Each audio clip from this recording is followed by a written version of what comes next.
partir de agora, você confere Papo Rock com Cindy Gomes.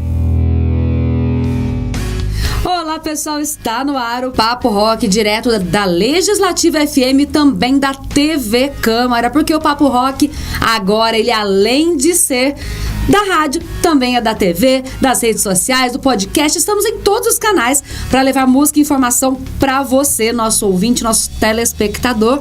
E vamos então apresentar a nossa convidada de hoje.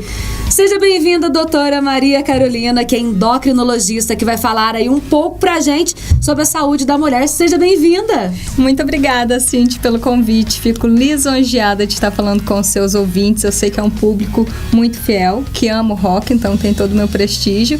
E a gente falar sobre saúde da mulher é muito importante, um tema que eu amo. Com certeza. Conheço a Carol aí de outros carnavais de muito tempo atrás. Pra mim é Carol, bastante. Gente. Então, se vocês ouvirem isso, falar, ao invés de doutora Maria Carolina ouvir falar Carol, é porque, gente, pra mim é difícil. Estamos em casa. Mas vamos aí, né? Doutora Maria Carolina, vamos começar falando aí a respeito da endocrinologia. Qual que é a importância aí dessa especialidade na medicina pra mulher? Bom, na verdade, a endocrinologia é a área da saúde que mais trabalha a prevenção de doenças. Então, eu acho que hoje o foco de cada ser humano, e principalmente as mulheres que se preocupam muito com o cuidado em saúde, elas querem envelhecer bem e querem envelhecer de uma forma que previnam doenças. Então, para mim, o mais importante quando um paciente chega no meu consultório não é ele receber uma medicação, mas sim o que a gente pode fazer para você envelhecer e ter um dia após o outro sem ter que acrescentar ou podendo retirar medicamentos. Isso que é o legal da endocrinologia. Então, a gente avalia o organismo como um todo, todas as glândulas, todas as disfunções endócrinas, e um organismo com um bom metabolismo, com todas as glândulas funcionando bem, a gente garante um bom processo de saúde e garante que não vai haver doenças ali ao longo dos anos. Então, se eu tiver com todas as glândulas funcionando corretamente, eu vou envelhecer de forma saudável? Na verdade, não só as glândulas, mas todos os hormônios em si. A gente precisa de um organismo saudável. Diversos hormônios são produzidos, inclusive, no nosso intestino. Quantas pessoas têm um intestino que funciona mal?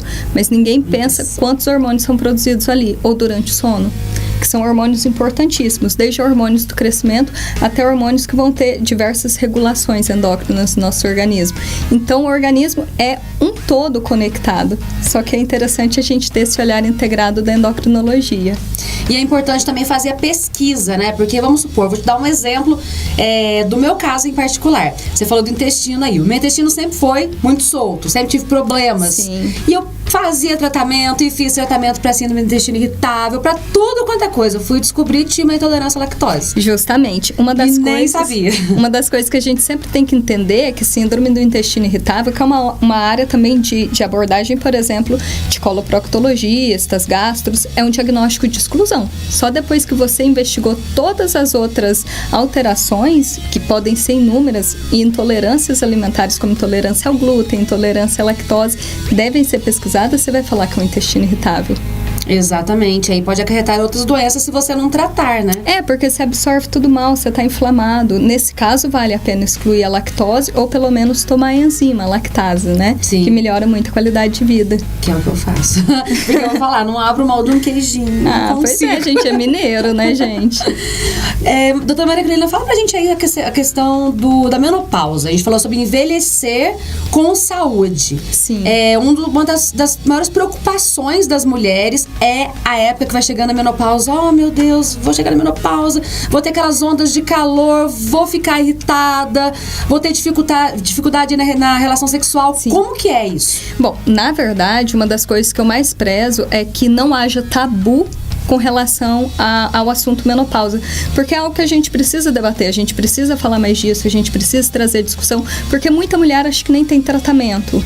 Ou existe uma coisa que a gente sempre fala que é a hormoniofobia, cancerfobia. Não, eu não vou me tratar porque vai dar câncer, porque o hormônio faz mal. E não é assim. Hormônios, inclusive, faz bem. Quantas pessoas tomam hormônios todos os dias? A insulina é um hormônio.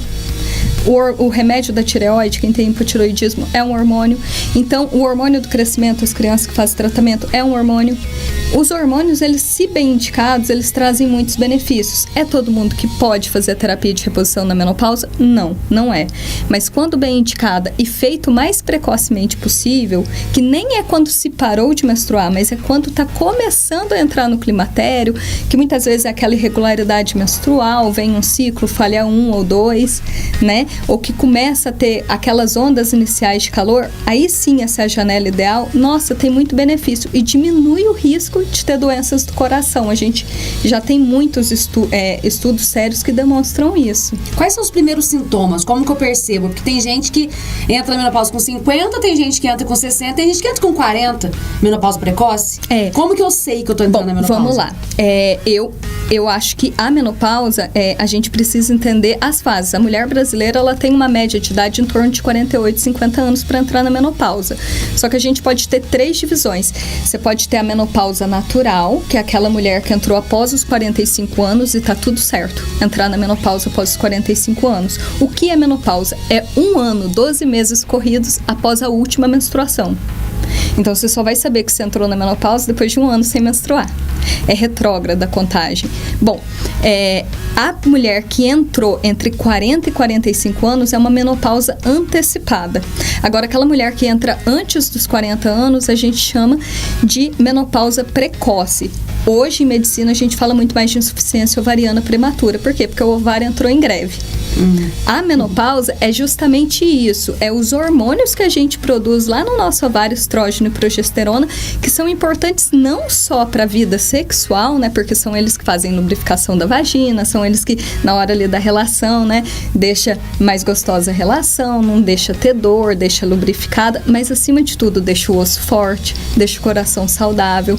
Memória tem tudo a ver, porque quantas mulheres aí entram na menopausa, estão perdendo a memória, estão ficando esquecidas, estão ficando irritadas, o humor tem tudo a ver. Então, esses hormônios, só no nosso cérebro a gente tem mais de 50 receptores de estrógeno. Então, esses hormônios, eles não são só para a vida sexual ou para poder gerar uma gravidez, vai muito além. E a menopausa, ela tem essas 3 divisões. Eu tenho pacientes no meu consultório com 17 anos de menopausa.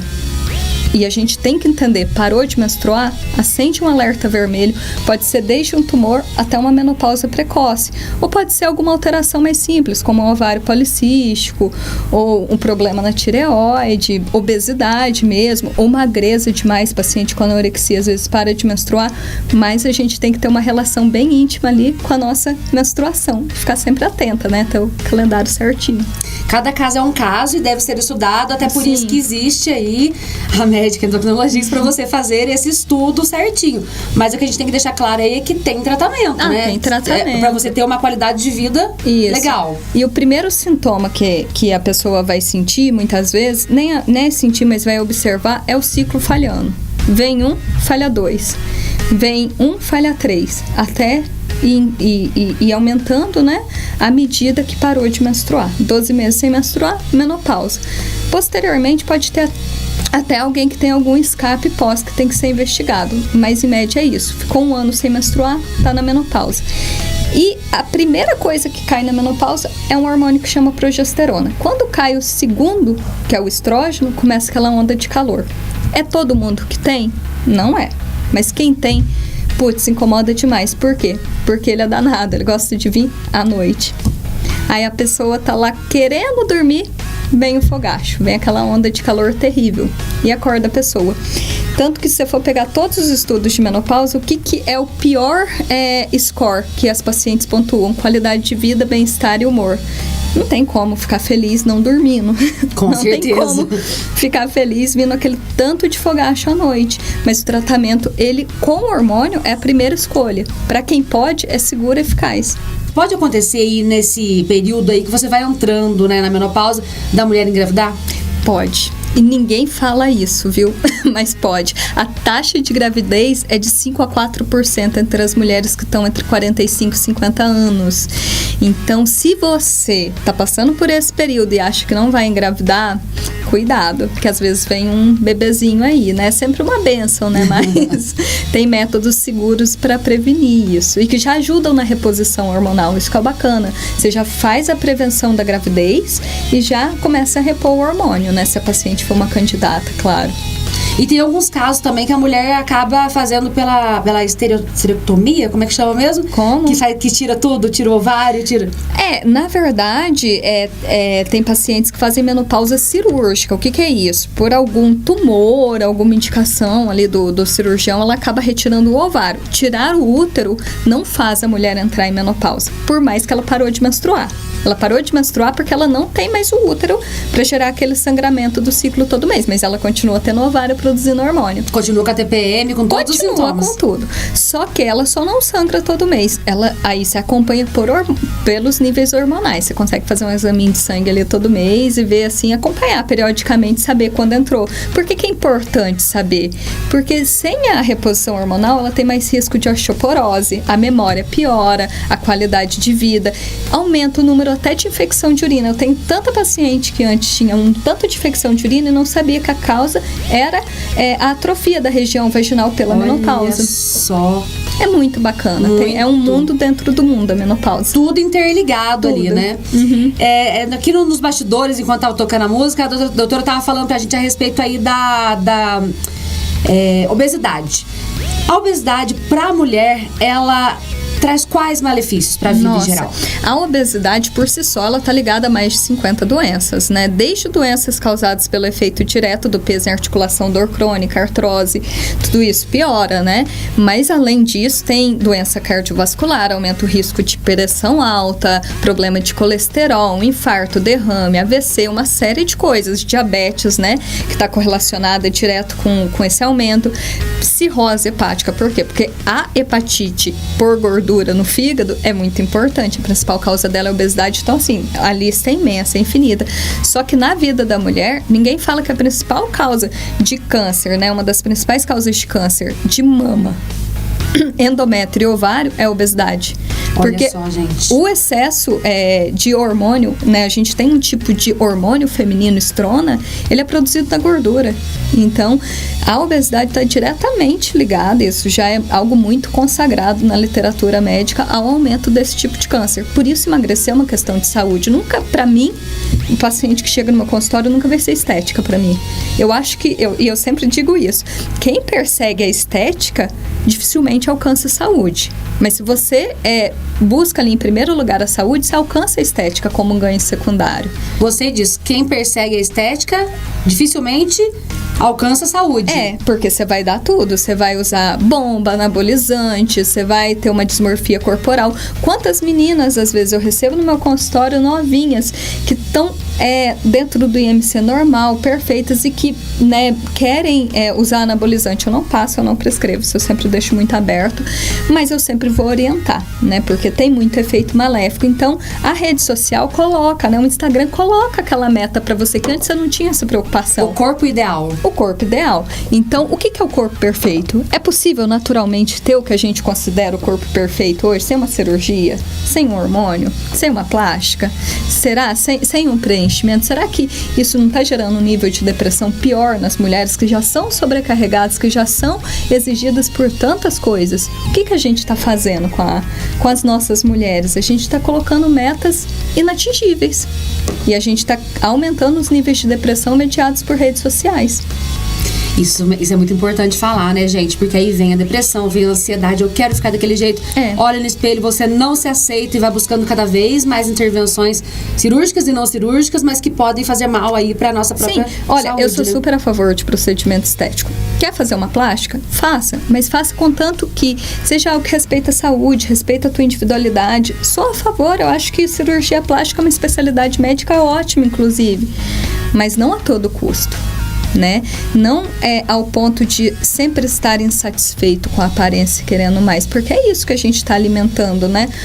É algo sem fim, é algo que não sacia, é algo que não tem fundo, é um buraco sem fundo da baixa autoestima que a rede... Porque o que pensa por esse lado, olha como é cruel. Você cria um padrão de beleza inatingível, você vende uma solução mágica a um alto custo e você sempre vai criar a sensação de que não é o suficiente. Então é um mercado milionário. Você sempre vai querer mais e mais. Sempre vai querer mais, mas nunca vai ser o suficiente. E da mesma forma que a pessoa ser magra não quer dizer que ela está com saúde também, né? Porque ela pode fazer lá os exames, está com várias No meu vitaminas Instagram, baixas. eu postei uma enquete esses tempos e eu achei maravilhosa. Tem até lá nos destaques. Quem quiser me seguir é doutora _Maria.Carolina. E eu até postei lá várias mulheres, né? Eu cortei o rosto e falei, olha, o que vocês acham desse corpo? Todo mundo falou gorda, nossa, fora do padrão, não queria. Elas podiam marcar as opções. Era o corpo da Sophia Loren, da Marilyn Monroe. Que eram padrões de beleza da época, né? Justo, mas eram naturais, eram mulheres lindas. Isso. E aí eu coloquei várias sequências. As mais votadas, que as meninas mais queriam. Meu Instagram tem uma população muito alta de mulheres e mulheres jovens, né? De meia idade. Eram modelos que tinham falecido por pouco tempo depois das fotos tiradas por anorexia. Uau! Então, assim, naquelas fotos elas já estavam extremamente doentes. E o que os comentários eram lindas, perfeitas. Não, gente, o nosso padrão de beleza é doentio. Eu tenho um caso bem, assim, triste na minha família mesmo, que a pessoa, ela começou a fazer dieta porque ela olhava no espelho e ela não se aceitava, e chegou num momento que ela fazia marmitinhas de frutas somente, comia só fruta o dia todo, e da mãe dela colocar um morango a mais e ela tirar, porque tinha um morango a mais, ela não aceitar, e aí ela começou... E o morango quase nem tem caloria. Pois é, e ela começou a ter aí privação de menstruação, começou a desmaiar, começou a passar muito mal, foi no médico, todas as vitaminas dela estavam baixas. Isso é anorexia, né?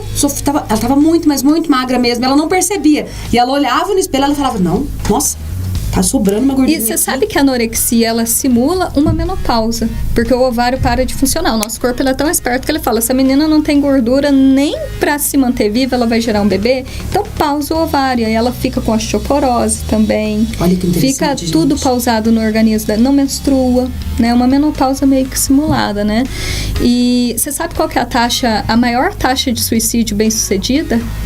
Porque em distúrbio psiquiátrico, na medicina, vocês têm ideia? Anorexia. Olha só. São os pacientes que mais tentam suicídio e conseguem. Porque então, mesmo emagrecendo, não aceitam aquilo. Não, é dismorfia corporal, isso tem CID. É um grupo de doença psiquiátrica. Então, a gente tem toda a classificação. E a gente precisa olhar e entender que a gente está tornando as mulheres doentes. A gente está tornando nossas mulheres doentes. Como que a gente está criando os nossos filhos, as nossas filhas? Gente, é um caso assim pra se pensar, analisar mesmo, porque assim, talvez o padrão de hoje em dia, que é esse tal do corpo perfeito aí, possa estar deixando mulheres doentes psicologicamente também, né, gente? Então vamos tomar muito cuidado com isso, porque corpo perfeito é aquele que te faz feliz, né, doutor? Justamente. E outra coisa, o meu corpo, eu tenho que ter o maior carinho com ele, porque pra eu vir até aqui hoje na rádio, foi minha perna que me trouxe, foi meu corpo que me sentou aqui. Então, graças a Deus, a gente tem um corpo maravilhoso, que a maior parte do nosso tempo é com a gente, então a gente tem que amar a nossa casa, que é a nossa morada, e se sentir feliz. E uma outra coisa que eu quero falar, a obesidade também não é saudável. A gente não deve normalizar a obesidade, que é diferente. Obesidade tem tratamento e jamais julgamento. São coisas totalmente diferentes. E eu acho que as pessoas estão cada vez mais conscientes e inclusivas, né? Tanto que essas propagandas, que anteriormente foi uma das enquetes também, que eu adoro essas enquetes, assim, que mexem com uma causa social. Dessas propagandas, Adidas, Nike, enfim, eles estão contratando modelos com obesidade para poder fazer as propagandas. Mas aí acaba normalizando. Não acho. Isso é o que muita gente às vezes tem a primeira impressão. Mas o que acontece? Qual a porcentagem das pessoas do Brasil hoje que tem sobrepeso e obesidade? Vocês têm ideia? Cerca de 60% da população. Estou falando que de cada 10 pessoas, 6 ou mais tem sobrepeso ou obesidade. Como que eu vou numa loja para buscar uma roupa para eu fazer atividade física, para eu fazer exercício físico, e nada ali me representa, porque é só 36. É pra a manequim é 34 mesmo. Sim, você tem que gerar uma identificação com o teu público, você tem que olhar e se sentir representado. E que bom que a gente está motivando as pessoas com sobrepeso, com obesidade, a quererem ter atividade física, quererem ter hábitos mais saudáveis, porque é isso que vai fazer a mudança a longo prazo, né? Na qualidade de vida, na vida dessas pessoas. Queria agora que você me respondesse qual o principal alerta, o primeiro alerta de que eu tô entrando na obesidade. A gente tava conversando aqui nos bastidores de novo, porque aqui o nosso papo não para, gente. Que assim, eu mesmo, vamos falar de novo sobre o meu caso particular. Eu percebi que eu tinha engordado quando eu fui vestir uma roupa e pulei 2 números de uma vez. Porque eu saí de uma época em que eu tava fazendo home office, que eu não usava calça jeans, eu quase não saía.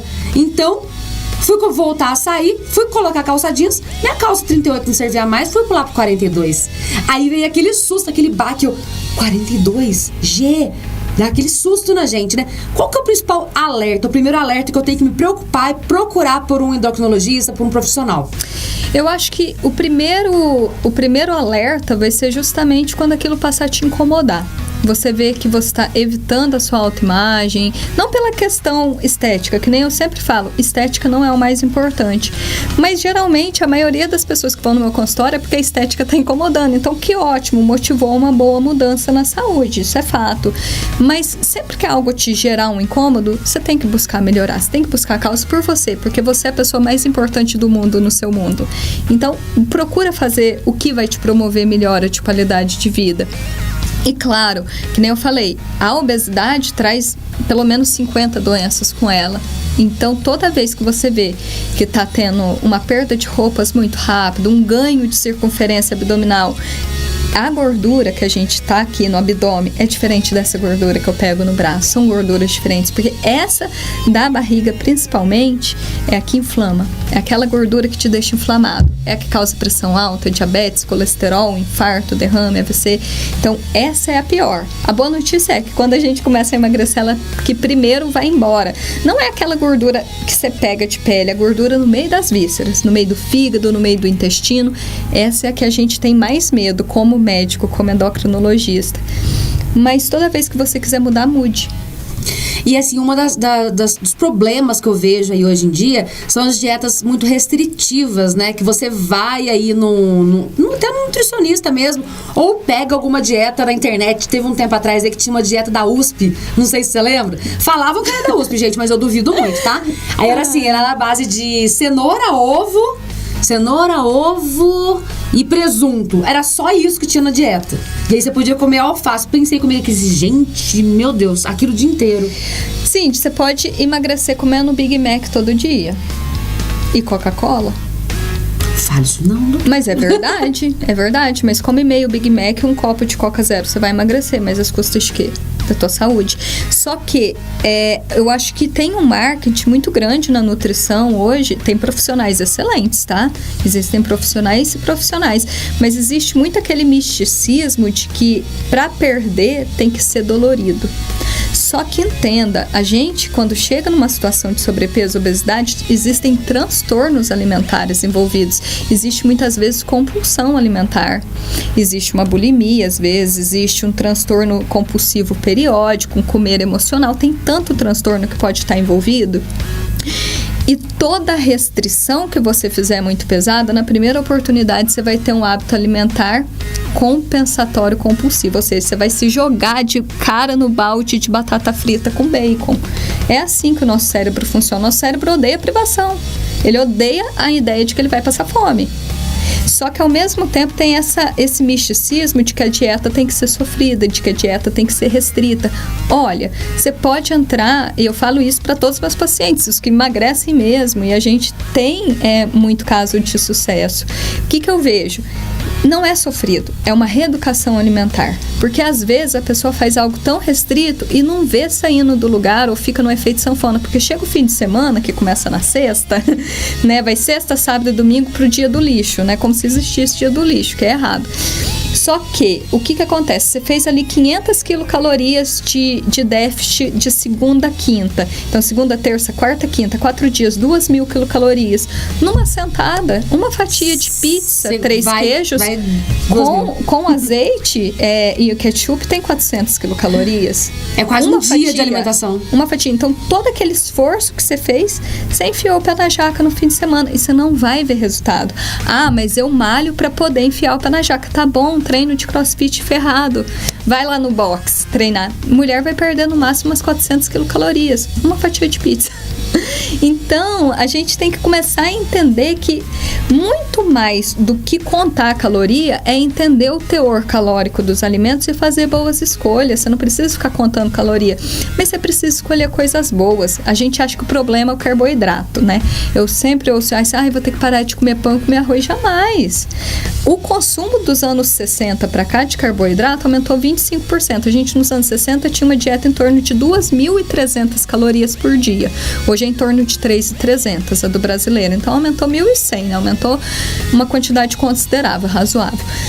Mas, se a gente for pegar o carboidrato, que subiu 25%, que é o pão, a batata, o macarrão, o açúcar, a gordura subiu 300%. O problema não é, eu sempre vou falar, o problema não é o carboidrato, não é o pão, o problema é a gordura. E o problema são os líquidos com muita caloria. Então, assim, eu bebi 1 litro de Coca-Cola. Sinto muito, é muito açúcar, Ino. Bebi um tanto de cerveja, Marquinhos fica pegando no meu pé todo dia que eu tomo muito Coca-Cola. Então, assim, além de não ser saudável, é uma coisa que você nem vê. A gente acha que suco é saudável. A Sociedade Brasileira de Pediatria desincentiva as mães a darem suco. Suco não é saudável. Eu tenho paciente tipo 1, diabético, que tem que usar insulina porque o corpo não produz. Quando o diabetes cai muito mesmo, eles resolvem tomando 1 copo médio de suco de laranja sem açúcar. Sem açúcar? Sem açúcar. De tanto açúcar que tem no... Então, quer chupar a laranja? Senta e chupa uma laranja. Mas 1 copo de suco, você vai engolir aquilo, você nem vai ter consciência alimentar do que você está comendo. E é um glute rapidinho. Você nem percebeu que você consumiu várias calorias desnecessárias e nem saboreou o alimento. Água com gás. A bebida, na verdade, é para se hidratar. Né? A gente tem que ter... É hábito, tudo na vida é hábito. A gente tem o hábito de tomar refrigerante, mas nenhum bebê nasceu tomando refrigerante. O leite é uma bebida saudável, por mais que muita gente fale, leite é inflamatório. Para quem tem intolerância à lactose, alergia à proteína do leite, tem que cortar mesmo, ou usar a lactase, se responder bem a ela. Mas a gente sabe que o leite é importante para as mulheres aí da menopausa, por exemplo, para as crianças que estão ossificando, para as mulheres que têm uma produção de cálcio importante. Mas nenhum animal bebe leite. Nenhum outro animal usa internet também. Então, a gente, como ser humano, a gente tem que se adaptar a uma ótima fonte de cálcio e proteína junto. Mas, lógico que tem os intolerantes. Mas o que inflama não é o leite. O que inflama é o refrigerante, a bolacha recheada, o salgadinho, é a fritura, é o excesso de óleo, são os embutidos. Porque é uma comida natural, é muito mais barato fazer uma alimentação saudável, que você vai todo domingo ali na feira, do lado da rodoviária. Barato mesmo. Você vai fazer sua comida com pouco óleo, vai comer carnes magras, procure carne sem gordura, porque a gordura da carne é uma caloria injusta, né? Então, você vai comer uma carne mais magra, você vai inevitavelmente emagrecer, só que você vai ter que repetir isso todo santo dia. O que traz resultado não é motivação, é constância. O que traz resultado não é motivação, é constância. Se isso aqui fosse um podcast, mesmo já iríamos tirar várias pílulas aqui hoje desse papo, porque olha, isso é verdade mesmo. Tem uma teoria aí que diz que para você criar um hábito, você tem que repetir aquilo 21 dias seguidos sem pular. E aí você acaba criando um hábito. Isso é um tanto quanto também, assim, Nunca tentei. Um hábito, na verdade, vai muito além de 21 dias seguidos. O hábito, às vezes, né, tem estudos que mostram que são meses a fio, né? E todas as vezes que a gente está iniciando um novo processo, seja você em casa que está começando um processo de emagrecimento, de atividade física, você tem que entender, você está altamente motivado. Só que o que vai te fazer atingir o resultado que você quer não é nunca desistir, mas é a disciplina de chutar o balde e ir lá buscar ele. Ai, meu Deus. De voltar pro plano. Chutar o balde de buscar, que é aí o drama de muita gente. É, o drama. Mas assim, chutou seu balde? Você sabe onde você chutou, então volta e busca. Qual a receita ideal para emagrecer? Não existe receita ideal, não existe dieta ideal. A melhor dieta é aquela que você consegue manter, contanto que seja mais saudável. Eu não acredito em dietas restritivas. Nenhum paciente meu emagreceu com dietas restritivas. A minha equipe de Nutri também não acredita nisso. Eu acredito que a única restrição para emagrecer é de caloria. Você tem que consumir menos caloria do que você gasta, senão a conta não fecha. Mas você pode fazer isso de uma forma muito saudável, diversificando. Tanto que todos os estudos de medicina mostram que a dieta mais saudável que existe é a dieta mediterrânea, que é aquela que se come de tudo. Você pode emagrecer comendo de tudo, né? Mas praticando exercício também, senão, como você diz, a conta não fecha. Mas é aquilo, eu posso comer de tudo, mas eu não posso comer tudo de uma vez. Né? Então, saiba que a quantidade importa. Só que o grande problema, às vezes, das pessoas que estão em situação de obesidade é que, lembra que o intestino é um principal produtor de hormônios ali, e esses hormônios, eles agem no cérebro, naquele centro da fome e da saciedade. E a pessoa, ela começa a ter uma certas distorções, principalmente da sensação de saciedade. Às vezes ela tem a sensação de comer pouco, mas o que ela come, por vezes, é muito maior do que ela necessitava ali para se manter alimentada. Então, tem essa distorção na percepção individual ali da quantidade de comida ingerida. Você pode perguntar, vai falar, nossa, mas eu como pouco. E realmente a pessoa acredita naquilo. Tem um desequilíbrio hormonal. Tanto que hoje um dos principais tratamentos de obesidade é com análogos de hormônios produzidos no intestino. E agora a gente vai continuar o nosso assunto com uma questão que não envolve somente mulheres, mas todo mundo, e que é perigosíssimo, que é a respeito aí da diabetes. Fala pra gente um pouquinho aí sobre essa questão de alimentos. A gente tava conversando aqui nos bastidores que comer mandioca não é a mesma coisa que comer a farinha de mandioca. Tomar o suco de laranja não é a mesma coisa que você chupar uma laranja. Sim. Por quê? Bom, na verdade a gente tem que entender que a quantidade de açúcar que vai ser liberado dos alimentos, né, e até mesmo a quantidade de caloria por grama vai diferenciar conforme o processamento, o grau de processamento deles. Então, por exemplo, se eu tô pegando a farinha de mandioca, é diferente, a caloria ali que ele vai liberar, o grau de, na verdade, o índice glicêmico daquela substância, quando cair no sangue, a quantidade de açúcar que ele vai conseguir liberar é muito maior do que eu comendo uma mandioca cozida. Quanto mais processado um alimento, a tendência é maior seu índice glicêmico, que é ruim para o diabético, porque o diabético, ele não quer que o alimento caia e suba de uma vez o açúcar no sangue. Por isso que a gente fala, come integral, coma alimentos menos processados, para liberar de pouquinho. A pessoa já tem uma dificuldade em lidar com açúcar, porque a insulina, que é um hormônio, que abre a porta da célula para a glicose entrar, para o açúcar entrar, não funciona muito bem. Ou talvez não é bem produzido naquele organismo. Tem diversos tipos de diabetes. Mas o fato é um só. Quanto menos pico de açúcar no sangue essa pessoa fizer, ela vai ter um benefício ali no controle do diabetes. E se eu fritar essa mandioca? Então, o índice glicêmico de todos os alimentos, ele varia conforme a forma de preparo. E isso até tem uma tabela internacional que mostra pra gente, né? Eu até tenho essa lista depois, eu posso, né, passar pro pessoal.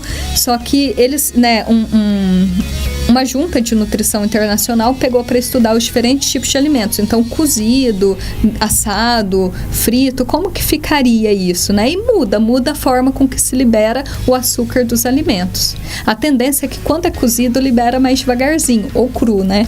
Quando você assa, quando você frita, aí geralmente eles liberam mais rápido. Não é uma regra como um todo, depende muito do tipo de alimento, mas isso influencia principalmente para quem tem diabetes. E a diabetes, ela é mesmo hereditária ou não? Então, a gente tem diversos tipos de diabetes. O diabetes mais prevalente no mundo é o diabetes tipo 2, que é aquele diabetes que você costuma ter relação com a genética, que você vai ver o pai da pessoa tem, o tio tem, alguém na família, o vô, a avó tem, e que a pessoa pode desenvolver com mais chance se ganha peso, se ganha aquela barriguinha, porque foi até o que a gente falou no outro bloco, a gordura que está no meio das vísceras, no meio do fígado, do intestino, ela inflama, e é aquela gordura que predispõe a tantas doenças como o diabetes tipo 2. Então, é uma doença que tem a ver com o estilo de vida. O nosso estilo de vida pode curar, mas também pode adoecer. Qual que é o estilo de vida mais indicado para as mulheres nesse caso? Para qualquer pessoa, é evitar sedentarismo, praticar atividade física, ter uma alimentação baseada em dieta mediterrânea, que é o que eu sempre prego. Coma de tudo que seja saudável, aquela alimentação que você vai na feira, prepara com azeite, mas não em grandes quantidades, fruta, verdura, legume, alimentos integrais, beber bastante água, ter uma boa noite de sono, tudo isso vai garantir aí maiores chances de evitar o diabetes no futuro. E a respeito aí da osteoporose, se eu tenho intolerância à lactose, o que eu posso consumir para suprir aí essa falta de cálcio no meu organismo? Olha, não é só o leite que tem disponibilidade de cálcio, apesar dele ser um dos principais alimentos que carrega. Quem tem intolerância à lactose pode usar a enzima, né? E tem pessoas que vão responder muito bem a ela, mas também a gente tem todos os vegetais, por exemplo, verdes escuros.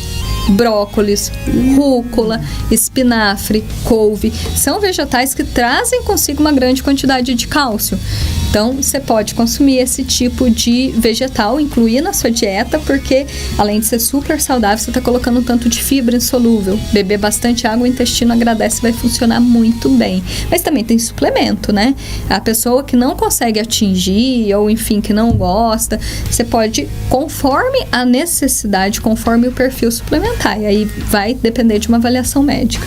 Essa questão da restrição é complicada também, porque tem muita gente que fala assim, vou virar vegetariano, do nada.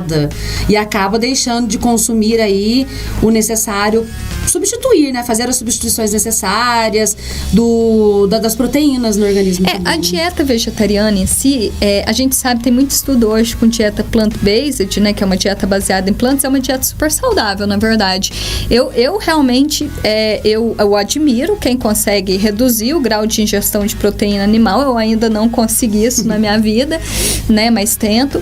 Porém, você não sendo vegano é mais difícil você atingir ali a meta de proteína, até porque tem uma quantidade mínima de proteína que você precisa ingerir para viver e manter o músculo que você tem.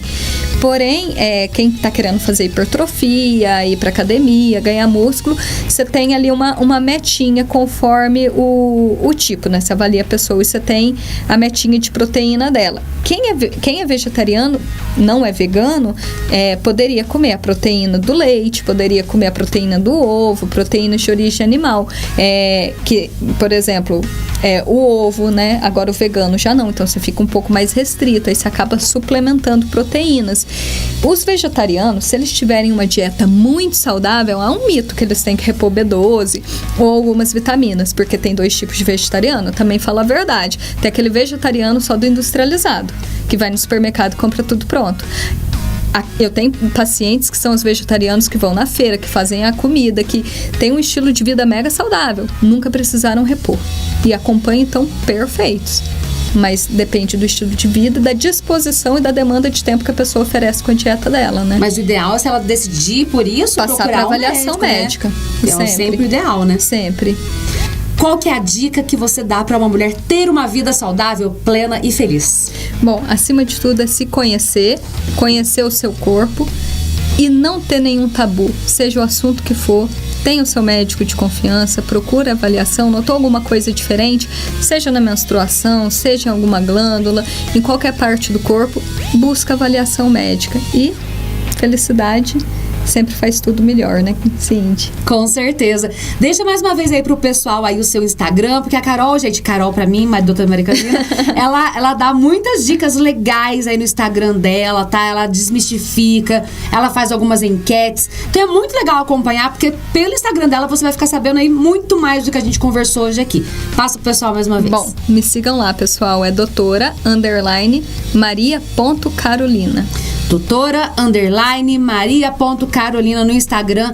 Bora seguir ela lá, porque tem muita dica legal, bacana mesmo, tá? E a gente vai ficando por aqui no nosso Papo Rock, mais um programa super legal pra vocês, levando informação de qualidade. E a gente volta semana que vem. Acompanha a gente aí, a reprise também nas nossas redes sociais. Tem o podcast no Spotify também. Sigam a gente aí, que a gente tá sempre compartilhando informação e música de qualidade pra você.